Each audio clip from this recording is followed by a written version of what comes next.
Job chapter 5. Call if you will, but who will answer you? To which of the holy ones will you turn? Resentment kills a fool, and envy slays the simple. I myself have been a fool taking root, but suddenly his house was cursed. His children are far from safety, crushed in court without a defender. The hungry consume his harvest, taking it even from among thorns, and the thirsty pant after his wealth. For hardship does not spring from the soil, nor does trouble sprout from the ground. Yet man is born to trouble as surely as sparks fly upward. But if I were you, I would appeal to God. I would lay my cause before him.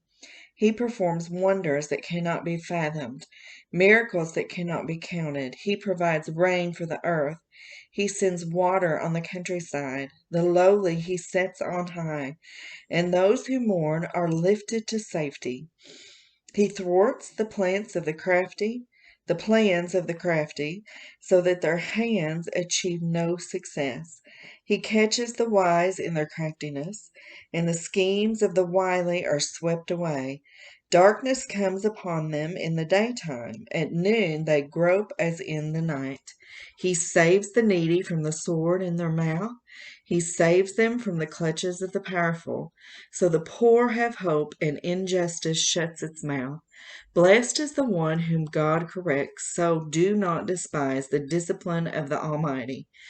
For he wounds, but he also binds up. He injures, but his hands also heal. From 6 calamities he will rescue you. In 7 no harm will touch you. In famine he will deliver you from death, and in battle from the stroke of the sword.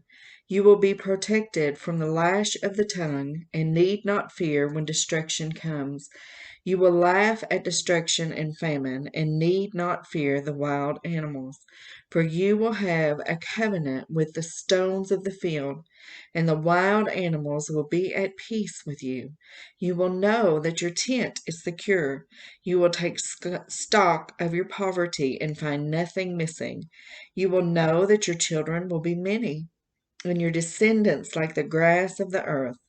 You will come to the grave in full vigor, like sheaves gathered in season. We have examined this, and it is true. So hear it and apply it to yourself. Chapter 6. Job.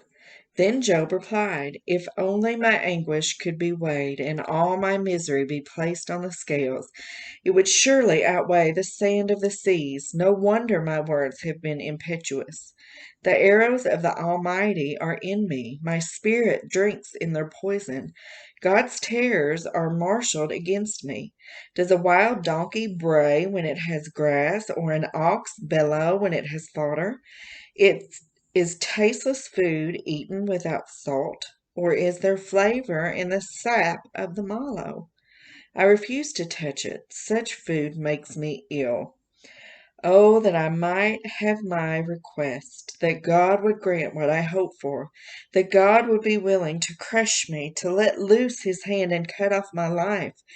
Then I would still have this consolation, my joy in unrelenting pain, that I had not denied the words of the Holy One. What strength do I have that I should still hope? What prospects that I should be patient? Do I have the strength of stone? Is my flesh bronze?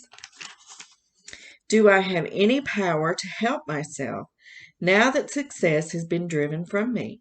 Anyone who withholds kindness from a friend forsakes the fear of the Almighty. But my brothers are as undependable as intermittent streams, as the streams that overflow when darkened by the thwarting ice and swollen with melting snow, but that stop flowing in the dry season, and in the heat vanish from their channels. Caravans turn aside from their routes. They go off into wasteland and perish. The caravans of Timnah look for water. The traveling merchants of Sheba look in hope. They are distressed because they had been confident. They arrive there only to be disappointed. Now you too have proved to be of no help.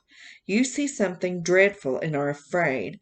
Have I ever said, give something on my behalf, pay a ransom for me from your wealth? Deliver me from the hand of the enemy. Rescue me from the clutches of the ruthless. Teach me, and I will be quiet. Show me where I have been wrong. How painful are honest words! But what do your arguments prove? Do you mean to correct what I say and treat my desperate words as wind? You would even cast lots for the fatherless and barter away your friend. But now be so kind as to look at me. Would I lie to your face?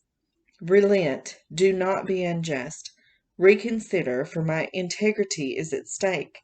Is there any wickedness on my lips? Can my mouth not discern malice?